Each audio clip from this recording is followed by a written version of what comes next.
Cari amici, buongiorno e ben ritornati a questo secondo appuntamento del ciclo Protagonisti promosso dal nostro comitato Progetto Comune. Anche oggi abbiamo un ospite molto importante, tra l'altro un amico, Raffaele Speranzon, che è qua vicino a me. Ciao Laura. Grazie di aver accolto il nostro invito e come di consueto dirò qualche informazione appunto del nostro ospite. Allora, classe 1971, maestrino, sposato con Cati ed è padre di due bellissime gemelle, Vittoria e Sofia.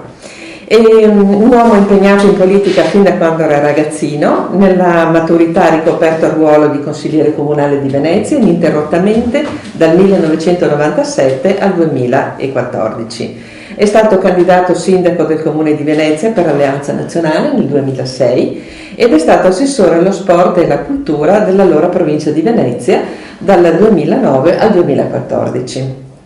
Ha rivestito degli importanti ruoli, per esempio il ruolo di Presidente del Consiglio di amministrazione di Veneto Acque, di Vicepresidente di Finest e Presidente di Ater Venezia dal 2018 al 2020.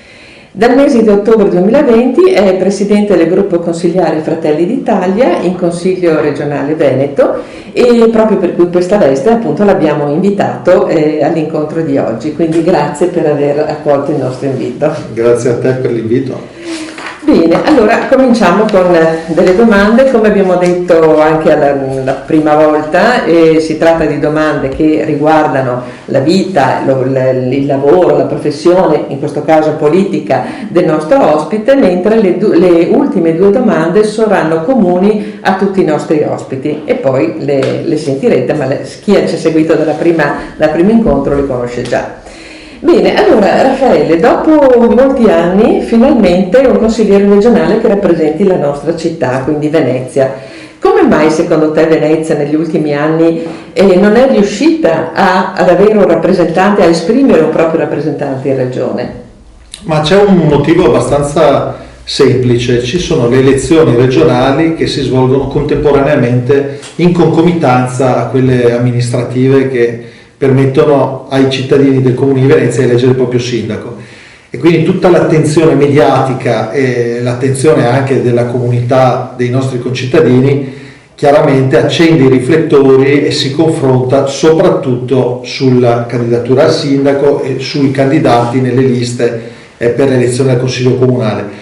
Quindi l'elezione della regione viene vista in quella fase come un qualcosa di un po' più distante rispetto all'amministrativa, all'elezione del proprio sindaco e questo penalizza ovviamente tutti i candidati veneziani o mestrini in Consiglio regionale. Per questo motivo nella passata legislatura non c'è stato nessun rappresentante eletto nella città capoluogo di regione, questa è una cosa abbastanza clamorosa perché tenete conto che Venezia è anche di poco non è più la città più popolosa del Veneto perché Verona l'ha scavalcata per qualche centinaio di residenti, però sostanzialmente è la città più importante del Veneto, è la città più popolosa del Veneto e non avere nessuno su 50 consiglieri regionali è una dimostrazione di scarsa attenzione anche della comunità locale rispetto a quelle che possono essere invece le grandi opportunità che l'istituto di un'istituzione così importante può dare al nostro territorio.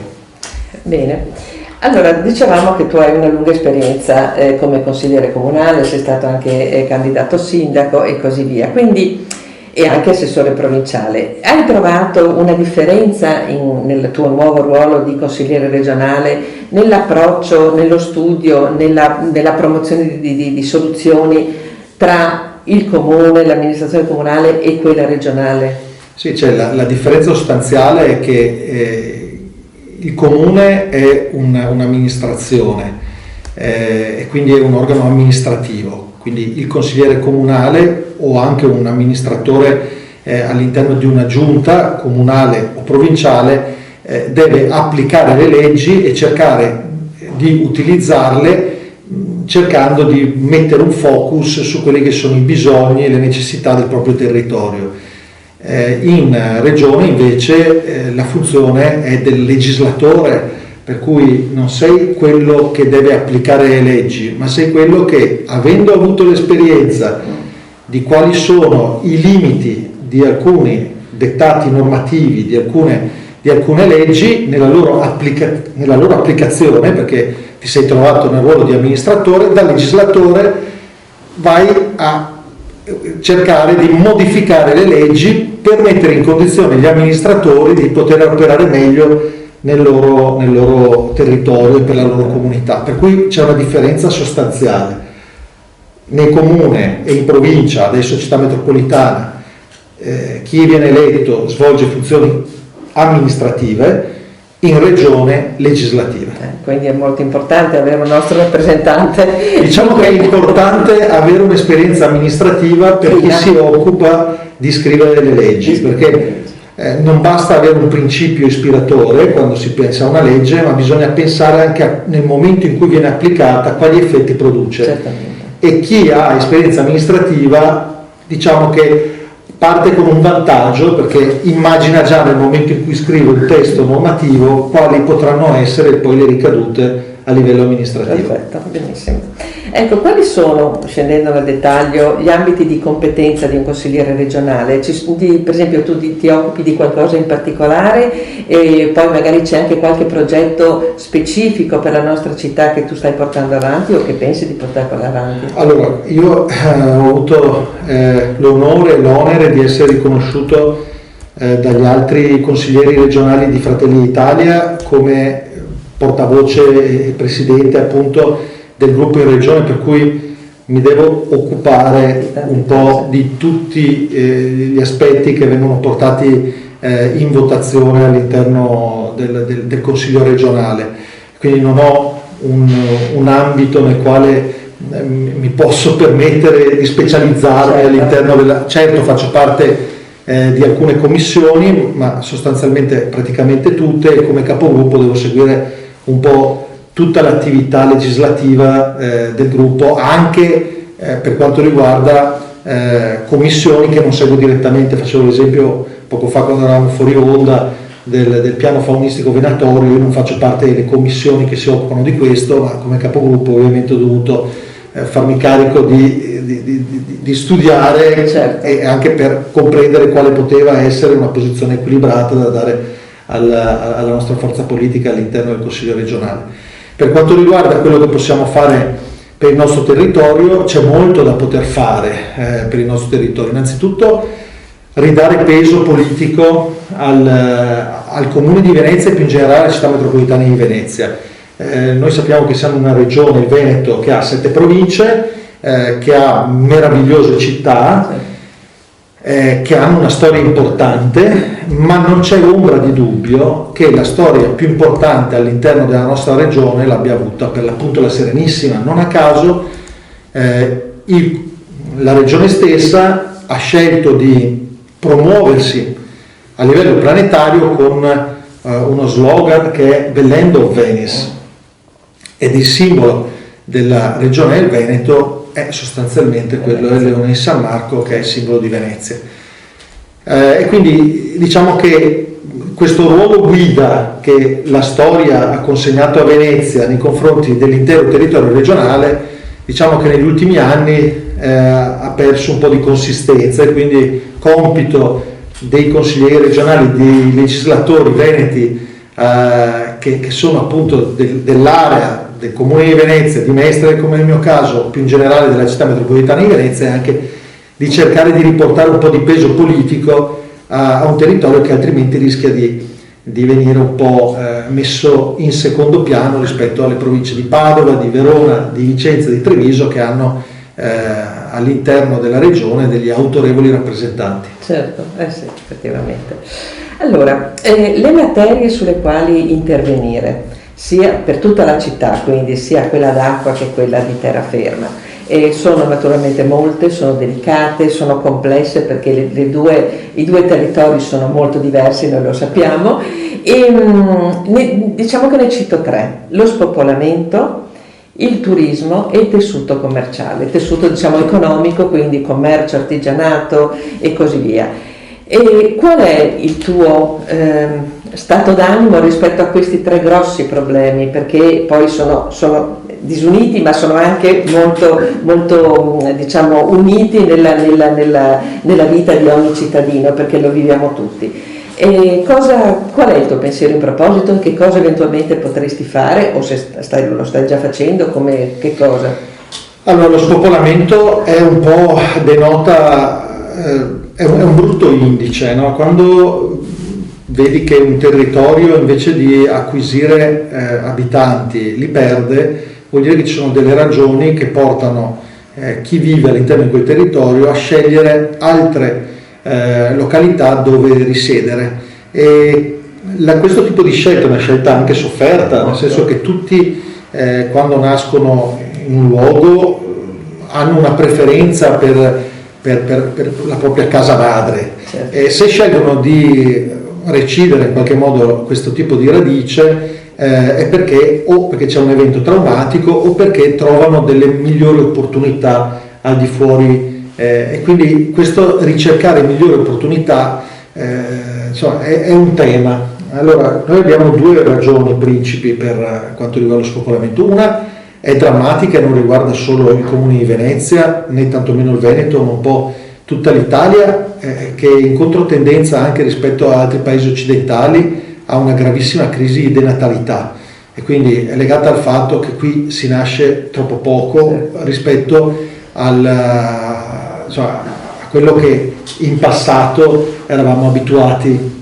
Quindi abbiamo numeri che sono onestamente insufficienti e che denotano evidentemente il fallimento delle politiche sulla famiglia messe in atto a tutti i livelli, perché se non si mettono al mondo i figli è perché c'è il timore da parte delle giovani coppie che questi possano non trovare la possibilità di affermarsi, o hanno anche il timore di non essere in grado di sostenere le spese o i bisogni che una famiglia richiede. E quindi la prima cosa è interrogarsi e dare risposte. Certo. E noi come gruppo, da questo punto di vista, abbiamo presentato una serie di proposte e abbiamo anche una proposta quadro sulla famiglia che presenteremo nel corso dell'anno. Per quanto riguarda poi invece i costi, cioè le ragioni per cui ci sono alcune persone che scelgono di andarsene, per quanto riguarda ad esempio Mestre, abbiamo una qualità dell'edilizia, ad esempio, mediamente più scadente delle altre realtà del Veneto di pari dimensioni e di pari importanza.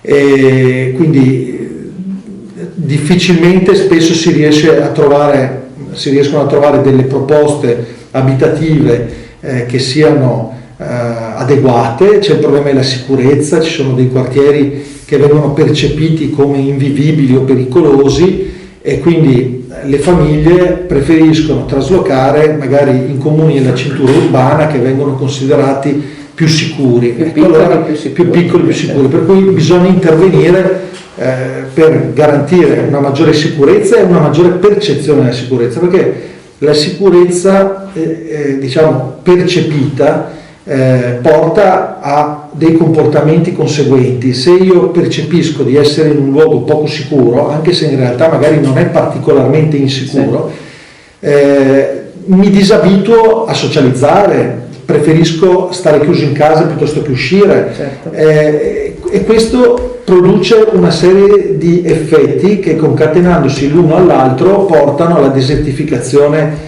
dei quartieri, perché ci sono il commercio. Certo, esatto, è legato moltissimo al commercio. È legato anche a questo, certo. Per cui se le persone non escono e si abituano a prendere la macchina, escono di casa, prendono la macchina e vanno direttamente al centro commerciale, cioè non c'è più il piacere di fare la passeggiata all'interno del proprio quartiere, se escludiamo il centro di Mestre. Però una città come Mestre non ha soltanto poche vie che rappresentano proprio salotto, deve essere vivibile in tutto certo. All'interno di tutto il territorio, insomma. Una parentesi a proposito di commercio e il fatto che tu sia in regione.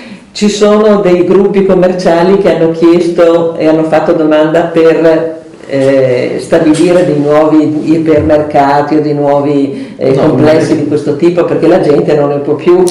Al momento no, io sono anche abbastanza meravigliato che continui a esserci tutta questa voglia di aprire ipermercati, perché poi non siamo milioni e milioni che vivono in questa area, e quindi non riesco nemmeno a capire come possano immaginare di avere consumatori in numero sufficiente, tenendo conto anche della concorrenza che già è presente, per riuscire a restare aperti e per poter anche avere un profitto, perché comunque questi fanno investimenti importanti.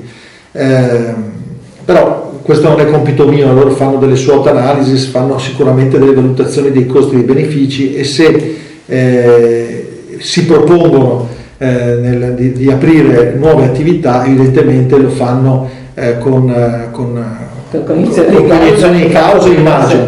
Il problema è che poi le conseguenze di queste scelte producono degli effetti sul tessuto commerciale cittadino, che sicuramente deve fare uno step, deve comunque tipicizzarsi di più. Ecco, un aspetto che onestamente a Mestre non si ritrova, che invece in altri luoghi si ritrova, è la tipicità del negozio, dell'attività commerciale, artigianale, della pasticceria. Cioè, onestamente su questo, accanto alle istituzioni, qualcosa di più potrebbero fare anche gli operatori. Poi riprendiamo l'argomento perché insomma, uno che arriva a Mestre da qualsiasi parte d'Italia o del mondo arrivi, difficilmente trova un qualcosa di davvero unico e particolare che non può trovare altrove. Il tramezzino sicuramente. Ecco, il tramezzino può essere una cosa, però il tramezzino si comincia a trovare anche altrove, e devo dire che anche da questo punto di vista il tramezzino,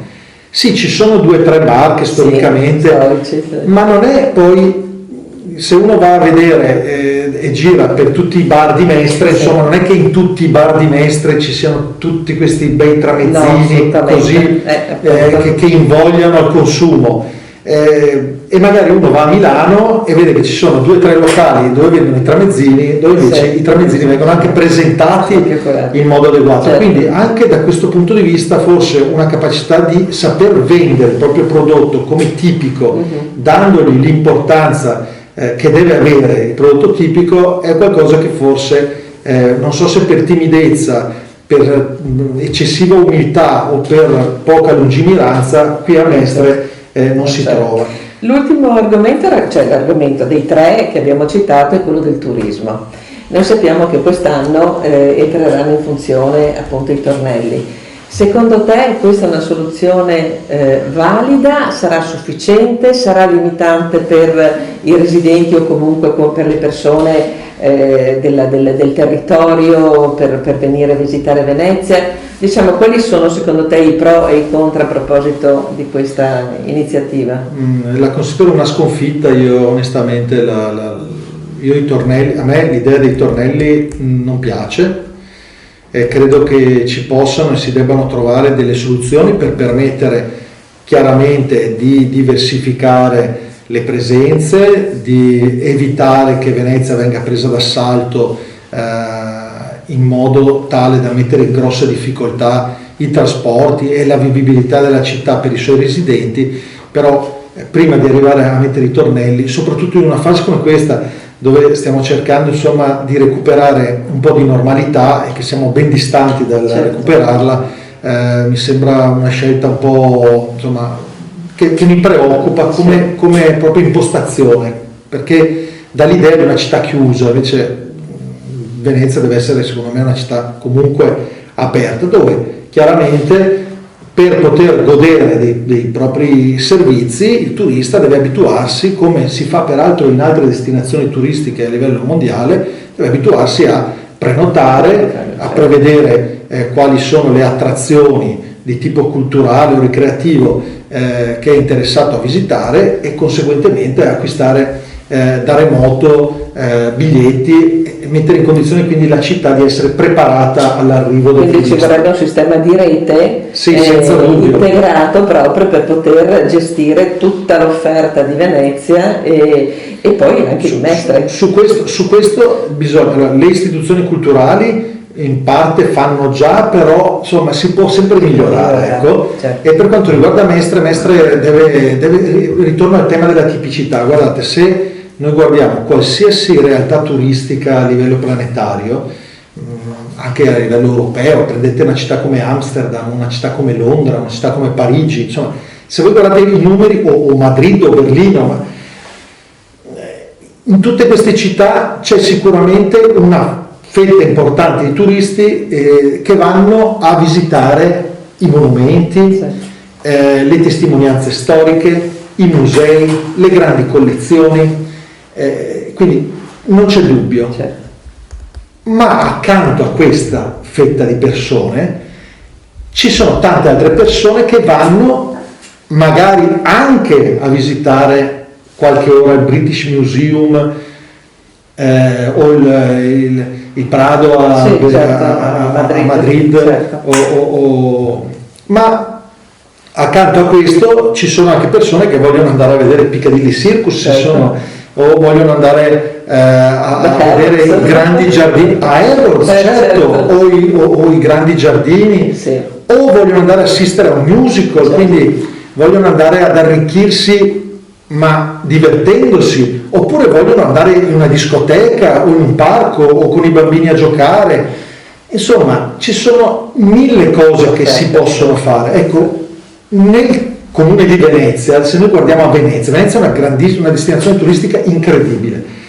Però pensate, Venezia per le famiglie, ad esempio, io ho 2 figlie di 8 anni, allora arriva il turista straniero da lontano, arriva con 2 figli e dice: io adesso queste 2 bambine intanto devo avere una camera adeguatamente grande, devo avere degli spazi, devo avere qualcuno che faccia magari un po' di babysitting, devo avere anche dei luoghi dove posso portare a giocare i bambini, un'altalena, uno scivolo, qualche cosa. E onestamente a Venezia, centro storico, queste cose non ci possono essere per tutta una serie di ragioni. Allora Mestre, per esempio, potrebbe qualificarsi come la città a misura di famiglia. Per chi vuole venire a visitare Venezia, tu arrivi a Mestre comodamente con la tua macchina, parcheggi nell'hotel c'è il Family Hotel che ti dà tutti i servizi, ecco. Oppure lo sportivo, ci sono tantissime persone che praticano sport quotidianamente, che hanno bisogno di fare ore di ginnastica, di ciclismo, sono abituati a fare questo, e se scelgono di venire nel nostro territorio stanno 1 notte, 2 notti al massimo, anche perché non sono disposte a rinunciare alla propria passione per più di 2 o 3 giorni. Allora, se per esempio qui che abbiamo un sacco di piste ciclabili, che abbiamo anche le strutture alberghiere, magari hanno palestre più grandi, ci promuovessimo come la realtà che può permettere al turista sportivo di avere un quid in più rispetto a quello che va nell'albergo di Venezia, potremmo già differenziare, e la stessa cosa vale per chi ha delle disabilità.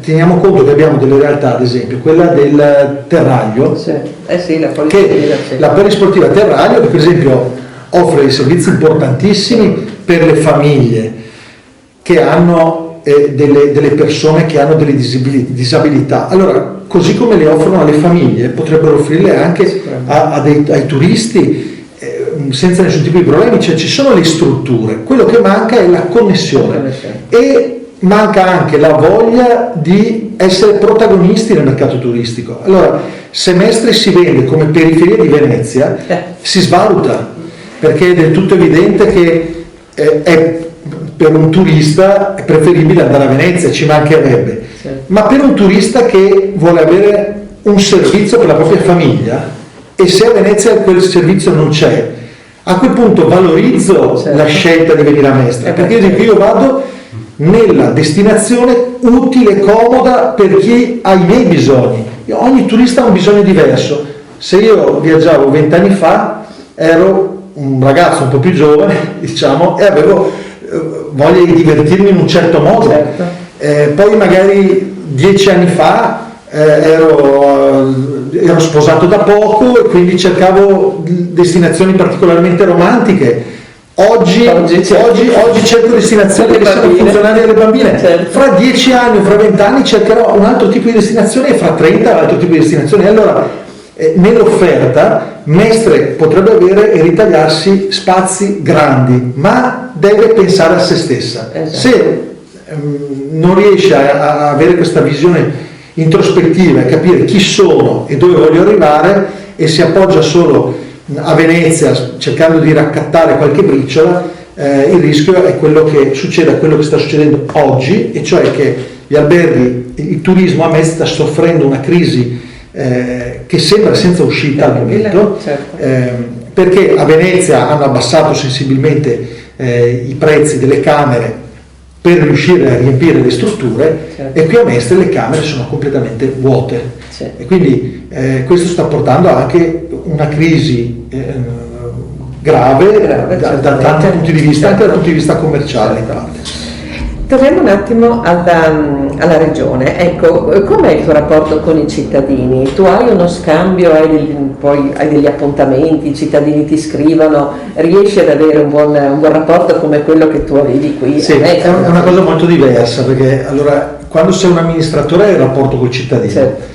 Quando sei un legislatore il rapporto ce l'hai più con le parti sociali, Sì. E con le categorie, quindi con i corpi intermedi. Sì. Con chi sostanzialmente, rappresentando i cittadini dal punto di vista professionale o dal punto di vista culturale, dal punto di vista sportivo, chi li rappresenta si interfaccia con chi all'interno di un organismo legislativo come quello della regione può modificare o può proporre dei testi normativi, certo, che possano andare a vantaggio di tutti. Sicuramente c'è più distanza, perché non possiamo intervenire direttamente sul bisogno del cittadino. Il cittadino quando si rivolge a un consigliere comunale magari lo fa perché c'è un lampione che è rotto, il marciapiede che è disastrato, e quindi su queste cose chiaramente il consiglio regionale nulla può fare. Ma quando ci sono questioni un po' più alte, allora non so, la federazione sportiva di una determinata disciplina che manifesta il problema che quella disciplina non riesce a causa del fatto che le palestre magari hanno dimensioni sbagliate rispetto alle necessità, quindi su questo allora viene in regione e la regione magari mette risorse importanti a destinare ai comuni perché questi possono fare dei lavori di ampliamento delle palestre per permettere a quella disciplina, certo, di poter essere praticata. Insomma, è un modo un po' diverso, però affascinante, e sicuramente anche un passo un po' uno step in più rispetto alle esperienze avute in passato. E l'ultima domanda, poi le ultime due. Sì. Allora, all'interno del Consiglio regionale, che tipo di rapporti ci sono tra consiglieri di maggioranza e opposizione? O meglio, se c'è come obiettivo il bene comune, riuscite, anche se in posizioni diverse, a lavorare insieme, almeno su alcune cose, e a raggiungere insieme un obiettivo? Sì, devo dire che ci sono molte occasioni nelle quali si vota insieme, maggioranza e opposizione, sia quando ci sono temi che attengono alla modifica o alla proposta di nuovi progetti di legge, sia per quanto riguarda anche scelte di natura politica. Recentemente abbiamo votato una mozione condivisa da tutto il Consiglio regionale, che ha visto il voto di tutti i consiglieri regionali a favore, con la quale chiediamo tutti al governo di avere una maggiore attenzione nei confronti dei comuni del Veneto, perché ad esempio nel riparto dei fondi del PNRR, che il governo con un bando dei primi di gennaio ha distribuito per le varie regioni italiane, nel Veneto sono arrivati solo 30 milioni di euro per 5 comuni a fronte degli oltre 300 che sono andati ad esempio in Emilia Romagna. E allora il tema che riguarda insomma l'attenzione nei confronti dei comuni e del nostro territorio è un tema che vede abbassarsi le differenze e la conflittualità tra le forze politiche, perché siamo tutti interessati a remare dalla stessa parte. Poi chiaro, restano delle distanze su quelli che sono i valori di riferimento e anche su quali possono essere le cure rispetto a certi problemi che abbiamo nella nostra società, o piuttosto le proposte più efficaci da mettere in campo per i bisogni. Ecco, adesso le ultime due domande appunto comuni. Allora, diciamo dal tuo osservatorio in particolare, hai già accennato ad alcune cose, sia su Mestre che su Venezia. Quali sono secondo te le cose che tu vorresti cambiare, o meglio, magari me ne dici tre di Mestre e 3 di Venezia, cose che non vanno o che potrebbero essere migliorate? Ma sai, allora, per quanto riguarda Mestre, quello che non va secondo me è la disaffezione, è sminuire un po' il senso di appartenenza e non trovare motivi di orgoglio nell'essere non solo residenti ma cittadini, insomma, di questo territorio. E questo poi produce tutta una serie di effetti negativi, perché se una persona è innamorata della propria città, poi conseguentemente si comporta meglio come cittadino, vuol dire che la tiene più pulita, non la sporca, la rispetta di più, e se ha l'occasione di essere un imprenditore, oltre a guardare al profitto più che legittimo, magari ci mette anche un po' di amore, perché sa che attraverso il proprio investimento può permettere alla città nella quale vive di essere un po' più bella, un po' più vivibile, un po' migliore e anche un po' più ricca e anche dotata di un valore maggiore. Se invece questa cosa non c'è, per cui io credo che la cosa più importante qui sia far innamorare le persone della propria città, perché far innamorare le persone della propria città è il metodo migliore per far sì che domani, a prescindere da quali saranno le funzioni che svolgeranno nella società, porteranno un vantaggio a tutti e a tutta la loro comunità. Per quanto riguarda Venezia, la tutela, la conservazione, che non sono affatto semplici, non sono facili, ma non solo dal punto di vista, consentitemi, materiale, quindi i muri, le rive, la laguna, intesa come ecosistema certamente, ma anche le arti, i mestieri, perché se c'è un aspetto che rende unica Venezia, accanto alla bellezza della città, è la ricchezza delle sue tradizioni e, voglio dire, dei mestieri che di generazione in generazione le hanno permesso di arrivare oggi. Ecco, la venezianità è un grande valore che rischia, insomma, di venir meno, anche a causa del calo demografico, ma anche a causa della perdita di determinati mestieri che appunto esaurendosi, non trovando nelle generazioni un ricambio, rischiano di far perdere. Guardate, cosa che invece, se guardiamo altri luoghi, non succede. Voi pensate Napoli, per fare un esempio. Napoli è una città che ha una vivacità da questo punto di vista incredibile, la napoletanità la impongono in tutti i modi, anche un napoletano che vive all'estero non solo è orgoglioso di essere napoletano, ma porta all'estero Napoli. Ecco, forse da questo punto di vista, insomma, anche lì i cittadini di Venezia devono trovare l'orgoglio non solo, voglio dire, di appartenere a una città, ma anche di trasferire alle generazioni che verranno tutto quel grandissimo patrimonio, tutta quella grandissima ricchezza che i loro avi hanno consegnato loro. Ecco. Bene, l'ultima, nel complesso quindi in prospettiva, e in prospettiva diciamo medio e lungo termine, perché nel breve termine è molto difficile realizzare dei progetti ampi e anche importanti. E come vorresti fosse la tua città nel futuro? La vorrei più bella, più ricca, più felice, più abitata.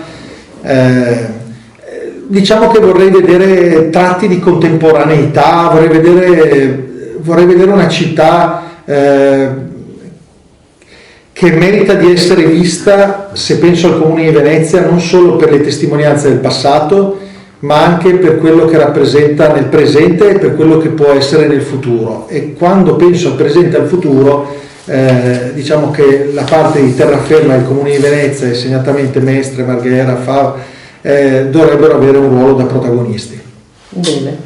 Bene. Allora, è stato un bellissimo incontro, spero che sia stato soddisfacente anche per te, per noi lo è stato sicuramente, e infatti ti ringraziamo molto per questa tua partecipazione e per tutto quello che hai detto, che potrebbe fungere proprio da iniezione di speranza e di stimolo, perché c'è molte persone ultimamente, ma anche qualche tempo fa, 2 anni fa segnatamente, dicono per quanto riguarda Mestre che il peggior nemico di Mestre è il mestrino, perché proprio per questo motivo, perché o non ci mette del suo o non trova uno stimolo per poter migliorare la propria città e quindi farne una città all'avanguardia, una città con tutte le potenzialità che tra l'altro ha, perché il nostro territorio è ampio e ha tantissime potenzialità, quindi e non bisogna perderle, perché ci sono sempre. Guardate, io ad esempio è stato fatto il nuovo mercato, io ho ringraziato la giunta Brugnaro per aver fatto quello che nei 20 anni precedenti non era stato fatto, con un pizzico di dispiacere, perché si sarebbe potuto fare anche molto di più, si poteva lasciare un segno che per i prossimi 20 anni, 30 anni, un luogo da poter visitare, come in tante città. Certo, sì. E quindi noi qui abbiamo anche bisogno di questo, cioè di identificarci in qualche cosa che non sia solo la torre civica, perché sì. Guardate che anche pensando a Londra, che non è proprio Mestre, insomma, ma Londra non è Buckingham Palace, il simbolo, non è la Tower Bell, la Tower of London il simbolo, ma ce ne sono tanti simboli, c'è anche la Eye of London, sì, no? Sì. C'è la ruota panoramica che è un simbolo che non è certo, oppure l'uovo, l'edificio, voglio dire, tutto nella City, sì. Quindi bisogna anche sapere individuare dei nuovi simboli attorno ai quali costruire una nuova identità. Certo. Bene, allora ringrazio anche voi che ci state seguendo e ricordo che potete scriverci alla mail comitatoprogettocomune@gmail.com oppure tramite i messaggi della nostra pagina Facebook e come sempre questo video sarà pubblicato nella pagina e anche nel nostro canale YouTube. E ringrazio ancora il nostro ospite Raffaele Speranzoni, speriamo di rivederci prossimamente e do a tutti l'appuntamento a giovedì prossimo. Grazie.